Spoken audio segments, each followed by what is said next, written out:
नमस्कार दोस्तों, कैसे हैं आप सब? आशा करती हूँ आप अच्छे होंगे। तो आइए आज की कथा सुनते हैं। देव उठाने की पहली कथा। एक राजा के राज्य में सभी लोग एकादशी का व्रत करते थे।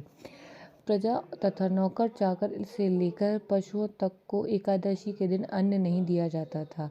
एक दिन किसी दूसरे राज्य का एक व्यक्ति राजा के पास आकर बोला, महाराज कृपा करके मुझे नौकरी पर रख लें। तब राजा ने अपने सामने एक शर्त रखी कि ठीक है, रख लेते हैं, किंतु रोज तो तुम्हें खाने को सब कुछ मिलेगा, परंतु एकादशी के दिन अन्न नहीं मिलेगा। उस व्यक्ति ने उस समय हाँ कर ली, पर एकादशी के दिन जब उसे फलाहार का सम्मान दिया गया तो वह राजा के सामने जाकर गिड़गिड़ाने लगा, महाराज मेरे पेट नहीं भरेगा, मैं भूखा ही मर जाऊंगा, मुझे अन्न दे दो। राजा ने उसे शर्त की बात याद दिलाई, पर वह अन्न छोड़ने को राजी नहीं था। तब राजा ने उसे आटा, दाल, चावल आदि दिए। वह नित्य की तरह नींद पर पहुंचा और स्नान कर भोजन पाने लगा। जब भोजन बन गया तो वह भगवान को बुलाने लगा, आओ भगवान, भोजन तैयार है। उसके बुलाने पर परमात्मा धारण किए भगवान चतुर्भुज रूप में आ पहुँचे तथा प्रेम से उसके साथ भोजन करने लगे। भोजन आदि करने के भगवान अंतर्ध्यान हो गए तथा वह अपने काम पर चला गया। 15 दिन बाद अगली एकादशी को वह राजा से कहने लगा कि महाराज मुझे दुगना सामान दीजिए। उस दिन तो मैं भूखा ही रह गया। राजा के कारण कुछ पूछा तो उसने बताया कि हमारे साथ भगवान भी खाते हैं, इसलिए हम दोनों के लिए सामान पूरा नहीं रहता। यह सुनकर राजा को बड़ा आश्चर्य हुआ। वह बोला, मैं नहीं मान सकता कि भगवान तुम्हारे साथ खाते हैं। मैं तो इस व्रत रखता हूँ, पूजा करता हूँ, पर भगवान ने मुझे कभी दर्शन नहीं दिए। राजा की बात सुनकर वह बोला, महाराज यदि विश्वास न हो तो साथ चलकर देख ले। राजा एक पेड़ के पीछे छिपकर बैठ गया। उस व्यक्ति ने भोजन बनाया तथा भगवान को शाम तक पुकारा, परंतु भगवान न आए। अंत में उसने कहा, हे भगवान, यदि आप नहीं आए तो मैं नदी में कूदकर प्राण त्याग दूंगा। लेकिन भगवान नहीं आए। तब वह प्राण त्यागने के उद्देश्य से नदी की तरफ बढ़ा। प्राण त्यागने का उद्देश्य दृढ़ इरादा जान शीघ्र ही भगवान ने प्रकट होकर उसे रोक लिया और साथ बैठकर भोजन करने लगे। खा पीकर वह अपने साथ विमान में बैठकर अपने धाम ले गया।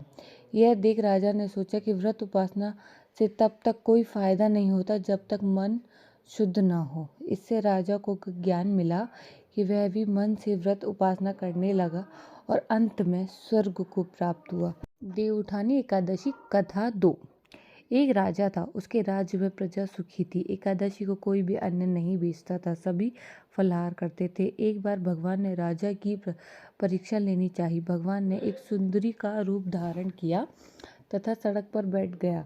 तभी राजा इधर से निकला और सुंदरी को देखकर चकित रह गया। उसने पूछा, हे सुंदरी, तुम कौन हो और इस तरह यहाँ क्यों बैठी हो? तब सुंदरी स्त्री बने भगवान बोले, मैं निराश्रिता हूँ, नगर में मेरा कोई जान पहचान नहीं है, किससे सहायता मांगू? राजा उसके रूप पर मोहित हो गया। वह बोला, तुम मेरे महल में चलकर मेरी रानी बनकर रहो। सुंदरी बोली, मैं तुम्हारी बात मानूंगी, पर तुम्हें राज्य का अधिकार मुझे सौंपना होगा। राज्य पर मेरा पूर्ण अधिकार होगा, मैं जो भी बनाऊंगी तुम्हें खाना होगा। राजा इसके रूप से मोहित था, अतः उसकी सभी शर्तें स्वीकार कर ली। अगले दिन एकादशी थी। रानी ने हुक्म दिया कि बाजारों के अन्य दिनों की तरह अन्न बेचा जाए।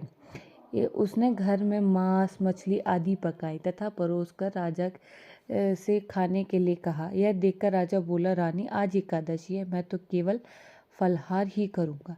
तब रानी ने शर्त की याद दिलाई और बोली, या तो खाना खाओ, नहीं तो मैं बड़े राजकुमार का सिर काट दूंगी। राजा ने अपनी स्थिति बड़ी रानी से कही तो बड़ी रानी बोली, महाराज धर्म न छोड़ें, बड़े राजकुमार का सिर दे दें। पुत्र तो फिर भी मिल जाएगा, पर धर्म नहीं मिलेगा। इस दौरान बड़ी राजकुमार खेलकर आ गया। माँ की आंखों में आंसू देखकर वह रोने का कारण पूछने लगा तो माँ ने उसी सारी वस्तु स्थिति बता दी। तब वह बोला, मैं सिर देने के लिए तैयार हूँ, पिताजी के धर्म की रक्षा होगी, जरूर होगी। राजा दुखी मन से राजकुमार का सिर देने को तैयार हुआ तो रानी के रूप में भगवान विष्णु ने प्रकट होकर असली बात बताई। राजन, तुम इस कठिन परीक्षा में पास हुए। भगवान ने प्रसन्न होकर राजा के वर मांगा। प्रसन्न मन से राजा से वर मांगने को कहा तो राजा बोले, आपको दिया हुआ सब कुछ है, हमारा उद्धार करें। उसी समय वह विमान उतारा। राजा ने अपने राजपुत्र को सौंप दिया और विमान में बैठकर परम धाम को चला गया। धन्यवाद।